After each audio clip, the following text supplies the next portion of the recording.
കൂട്ടുകാരെ, ഞാനിന്നെൻ്റെ ചെറിയ കപ്പ മരത്തിൽ നിന്ന് പപ്പായ പറിക്കുന്നതാണ് ഞാനിന്ന് കാണിക്കുന്നത്. എൻ്റെ പപ്പായ മരത്തിൽ പപ്പായ പഴുത്ത് ഞാനത് വലിയ പപ്പായ മരത്തിന് ചെറുതായിട്ട് കട്ട് ചെയ്ത പപ്പായയാണ് ഇന്നിപ്പം കായ്ച്ച് ഇന്ന് ഞാൻ പറിക്കുന്നത്. അടുത്തതും ചുവന്ന് വരണുണ്ട്. ഇത് ചുവന്ന് വരുന്നു.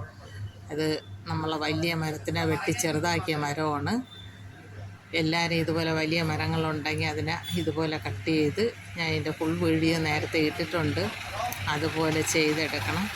എൻ്റെ ഈ വീഡിയോ എല്ലാവർക്കും ഇഷ്ടമായെങ്കിൽ ലൈക്ക് ചെയ്യുക, ഷെയർ ചെയ്യുക, സബ്സ്ക്രൈബ് ചെയ്യുക. ഇതുപോലെ എല്ലാവരും വലിയ മൂട് മരങ്ങൾ എല്ലാവരുടെ വീടുകളിലും വലിയ മൂട് വെട്ടി ദൂരെ കളയാം. അത് ചെയ്യാതെ ഇതുപോലെ ചെറുതാക്കി എടുക്കണം. ഒരു മൂടിന് 2 മൂടാക്കി എടുത്തേക്കാണ്. ഇതുപോലെ എല്ലാവരും ചെയ്തെടുത്താൽ അത് ധാരാളം കപ്പ വരികയും ചെയ്യും.